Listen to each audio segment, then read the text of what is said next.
This is Kat Sturtz from rockingyourpath.com with another episode of Fast Action Fridays. Today, my special guest is Peggy Moore, who is connecting with me from her current home in Okinawa, Japan. And followers know I'm here in the upper thumb of Michigan. I love the topic we are discussing today. I love the background that Peggy brings to her personal power coaching. And we're going to just jump right in as soon as I ask Peggy. Peggy, tell us a little bit more about yourself. Well, thank you so much for having me, Kat. It is wonderful to be here with you on Fast Action Fridays. My name is Peggy Moore, like you said, and I live in Okinawa, Japan. I actually work as a school nurse for the military kiddos that are over here in Japan. And I am a certified professional coach with Discover Your Personal Power Coaching. And I am a public health nurse. As I said, I have about a little over 20 years of experience in the healthcare industry as a critical care nurse. I was an ICU nurse for almost 20 years and have recently kind of switched my career a little bit into more public health and education, which led me to coaching and gives me an ability to teach and to help others discover their personal power.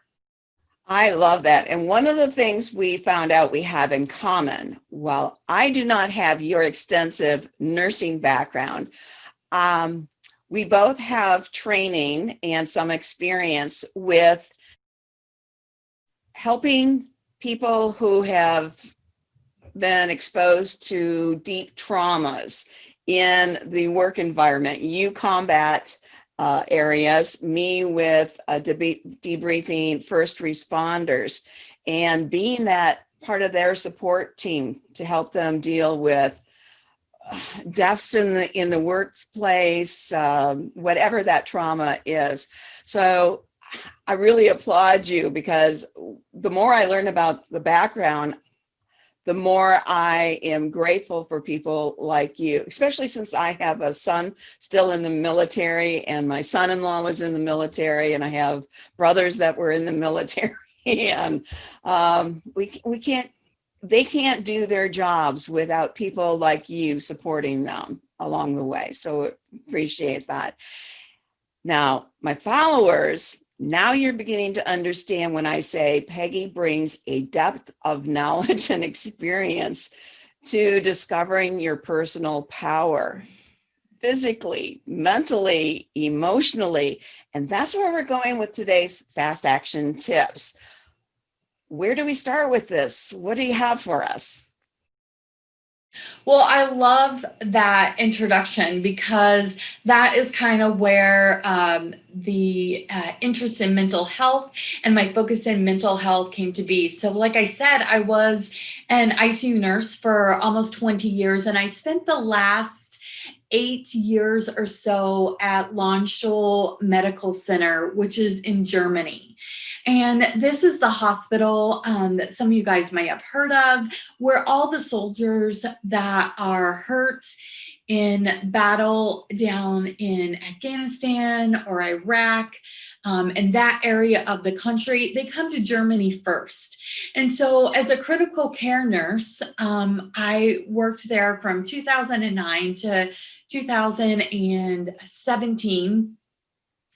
We got all those soldiers. So these 20-year-old boys with blown up legs and blown up bodies. And our job was to take care of them. And it was such a rewarding experience for me. I felt very blessed to be there at that time.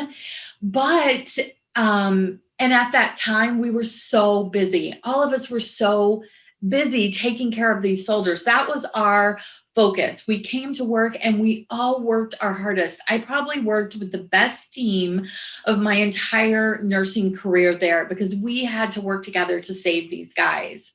But you don't think about the emotional toll that has on yourself and your coworkers. So back in 2009, the military really started to see this with their soldiers, what a toll the war was having on their soldiers and on healthcare professionals as they were taking care of their soldiers.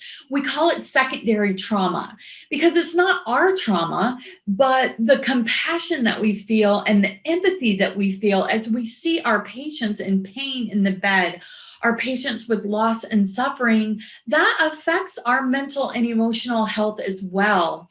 And so during the latter part, while I was at Launchtool, they started a combat operational stress team. This team was headed by a doctor of psychology, and their goal was to support our mental health and resiliency. Soldiers have a mission. They have to work. And so in order to be able to do their job, in order for healthcare workers to be able to do our job, we have to have that resiliency to be able to process the things that are going on at the time and still be able to give care and compassion and take care of the patients that we need to take care of. So there really started to be some research and some learning, teaching strategies and things to help healthcare workers and soldiers build up their resilience and work on their mental health and their emotional health and take care of themselves. So, because we know that we have to fill our cup right before we can pour to others. Right. And I know from personal experience, and I know you know from personal experience, and my followers will get this. Even if you have not been in an official military combat zone, each of us has issues in our day-to-day lives that we have to process. We have to live. We may have disabled family members going through great grief. We may have loved ones who have traumas and depressions that send them down, a spiraling suicidal role that they take on themselves. And I know from experience, one of the hardest things to do is to feel powerless to help them, or to feel limited in what we can do to help them. We cannot carry their burdens for them. All we can do is provide what we are capable of providing that's of true help to them. And it's not always what we think is going to be helpful to them, is it?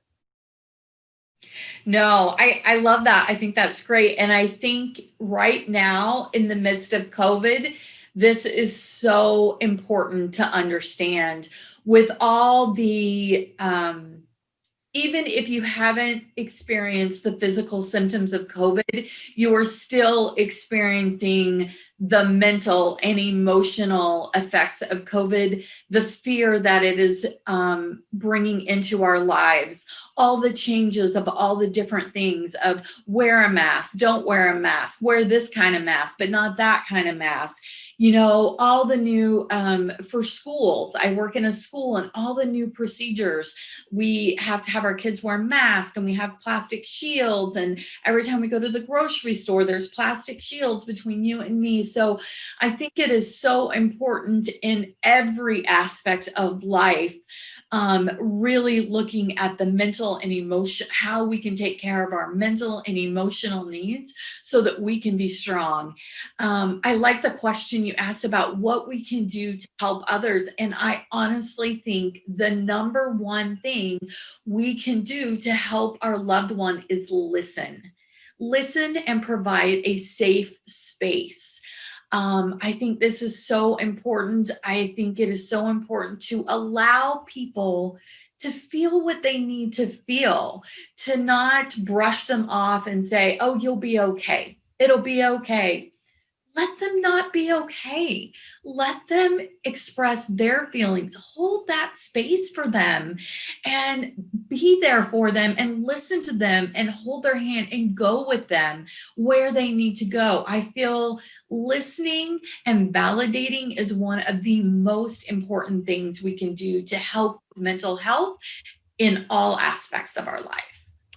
It's very similar to processing our grief, isn't it? Where if we just bottle it up and hold it all in, we never get the emotional relief to be able to move on in a more productive and emotionally healthy way. I love that you mentioned grief. I actually just did a podcast on grief, and I actually just did an hour presentation for our staff on grief. Because with COVID, you have to realize that we have lost something. We have lost life as it was before. Whether you want to admit that or not, things have changed. There are losses of freedoms. I live in a place where the military directs my life.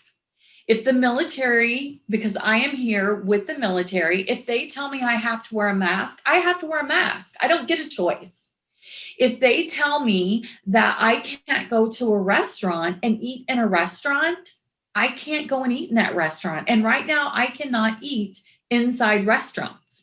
I can eat if they have outdoor seating. So we have losses, and we have to process that grief that comes with those losses. And it is a process. But I think one of the most important things is just acknowledging those losses.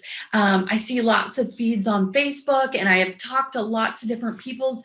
One of the most important things, or the most prevalent things that I'm seeing right now, is exhaustion. We're all exhausted. I keep hearing this. I'm so tired. I'm so tired. And excuse me. And it's because our body, our brain especially, is exhausted. Mm-hmm. We have this sense of loss. We have this sense of unsafety. So our fight or flight system is going, I got to check out what's around, make sure I'm safe, who's touched what, I have to wear a mask, do I want to open the door, hold something as I open the door? Do I want to touch the cart in the grocery store? All this is going on in our brain, and it takes extra energy. Plus all the change. We're not used to wearing masks all the time. We're not used to having our temperature taken when we go in someplace, or being asked 100 questions. Have you gone anywhere? Have you done this? Have you done that? Have you been around anyone that's been sick? Or it's all change, and that is wearing on our bodies. It's wearing on our brains, and it's exhausting. And I think it's important to realize, oh, that's why I feel this way, because we have to acknowledge it, realize it, and accept it before we can process it and move on. Just pushing it down is not going to solve the problem. I like that you said just pushing it down does not solve the problem. The image that came to my mind is if you're trying to jog or run and do some exercise and you get a pebble in your shoe. If you continue to go forward with that, you're going to rub something raw, which could get infected and make the whole situation worse. Where if you stop and listen to your body, there's something in my shoe that shouldn't be there, and you acknowledge that it's there, and you stop and deal with that. In this case, take that nasty pebble out. You can move forward. Yes. Yeah. Yeah, I absolutely agree. I kind of talk about it like a ticking time bomb. Same thing is you've got your fight or flight system is on being constantly aroused, making sure that everything is okay and that everything is safe. And then you've got all this change happening. And so you're having to engage different parts of your brain that you're not usually having to engage. So you've got that going on, and then you've got this fear and this loss, and you're just trying to ignore it. Oh, life is great. I'm just going to be okay. I'm fine. I'm fine. I love how we always say that. I'm fine when you're not fine. And then something happens and you just go off, maybe at a time when you don't want to explode, maybe at a time when you don't want those emotions to come out. So I always tell people, process it when you have it. Take that pebble out of your shoe when it's there and just take some time to process it. Don't let it build. We so often do things like buffering. So instead of dealing with all this loss and all this grief, we just go lay in our bed in our pajamas and watch Netflix and eat chocolate or go shopping. I have lots of friends that are like, I bought so many shoes during COVID, because we do these things to help ourselves feel better. And I'm not saying that buying shoes is bad or eating chocolates is bad or not, or watching Netflix. I did all those things this summer when I was kind of locked in my house because of COVID. But I'm saying that if we're doing those things to not deal with that pebble in our shoe, that pebble is going to rub us raw and it's not going to be so fun later.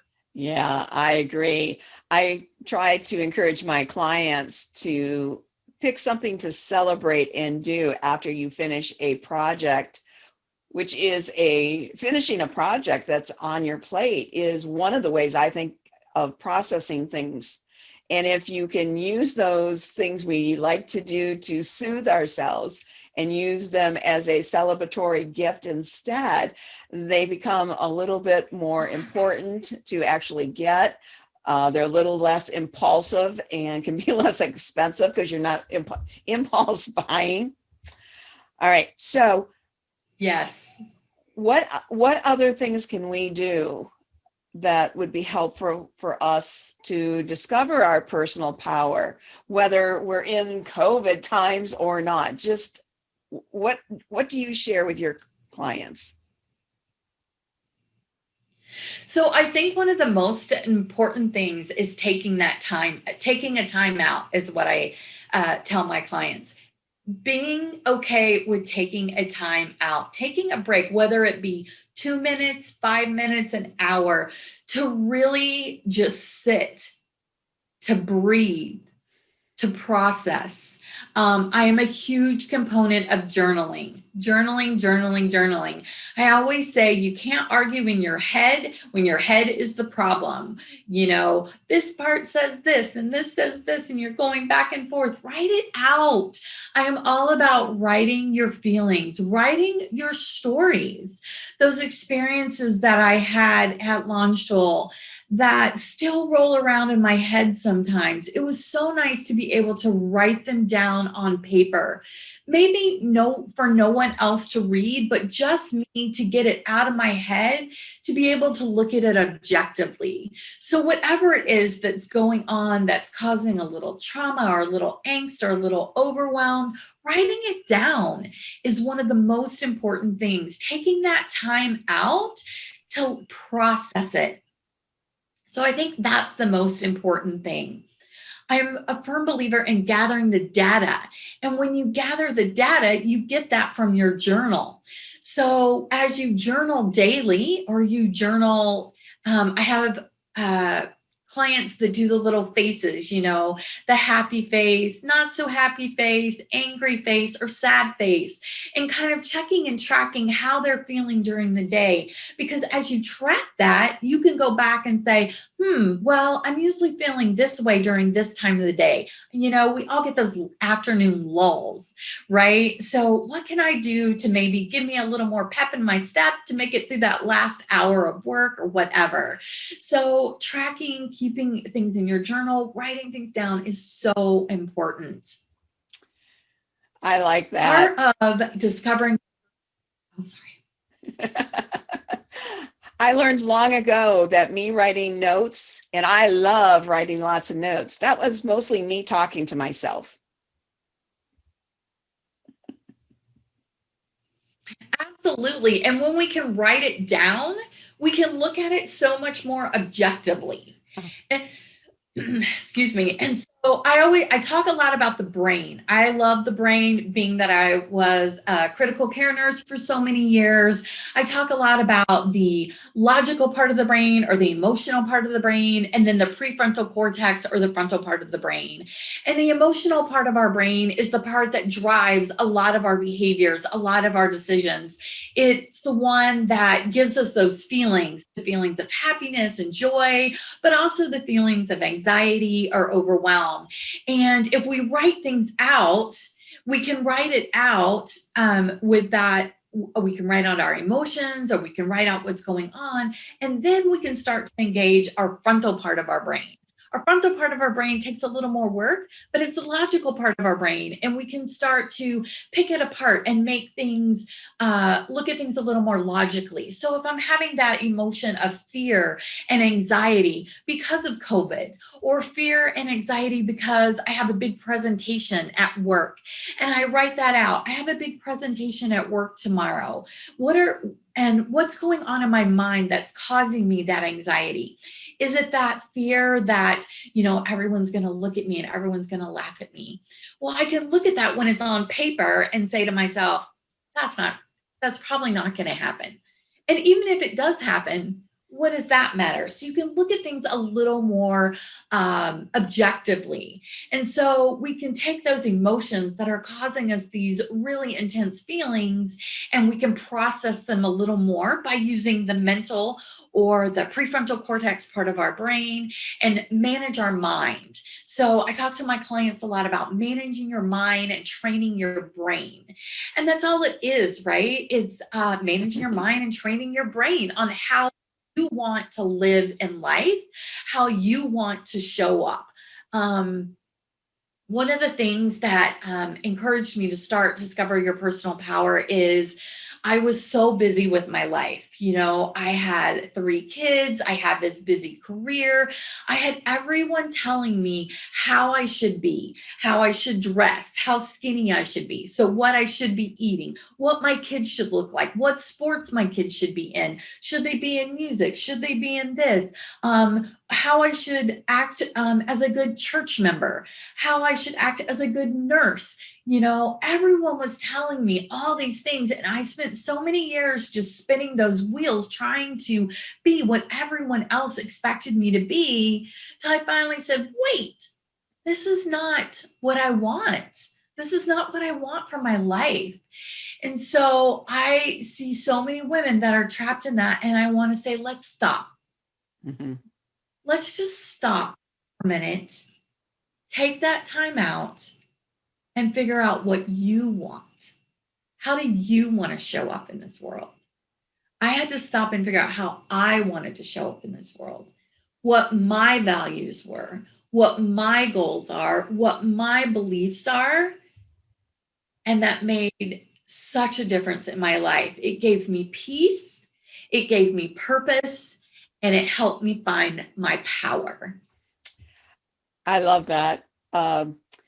I truly believe that when we are our best selves, we are also in the best position to then help others in the best way we can be for them, rather than, like we said at the beginning, trying to take on someone else's burdens. We can't do that. It's a disservice to them, because you're only lengthening the time that they get to process what they need to process. I also want to back up just a tiny bit before we go into the free resource you have for everyone. And that's when you mentioned the little faces, and that when we're writing notes or journaling, we can put a smiley face or a frowny face or a frustrated face. And it's very similar to how we ask patients dealing with physical pain to rate their physical level of pain. We can do that with our mental level of pain. And I know I can certainly do it with my financial frustration level of pain at times too. So I love that. I love that imagery.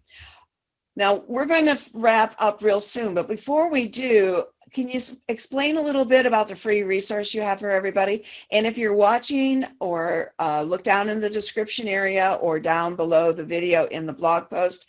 If you're listening to this only, make sure to go to rockingyourpath.com to the episode blog post for here, and you will find all of the information you need to access Peggy's freebie, which is... Yes, absolutely. Yes, my website actually has tons of free worksheets. I love worksheets. I think they're so fun. So I have a couple different things. I have a personal power pathway. And it's actually 10 free worksheets. And you can print them off one by one. You can print them off all together. But they kind of take you through this pathway of discovering your own values, your own goals, your own beliefs, how you want to show up in the world. And that's why it's called your personal power pathway. I also have a free resource that is called Discover Your Personal Power. And it's a little mini ebook. In Discover Your Personal Power, we talk about 4 different puzzle pieces. We talk about mental health, emotional health, physical health, and social health, and how those 4 puzzle pieces kind of go together to help us live our best life of peace, purpose, and power. So this free mini ebook, it's about 18 pages, and it has lots of fun worksheets in those 4 categories to help you discover your personal power. Those sound wonderful. And thank you so much for making those available. Last words before we wrap up?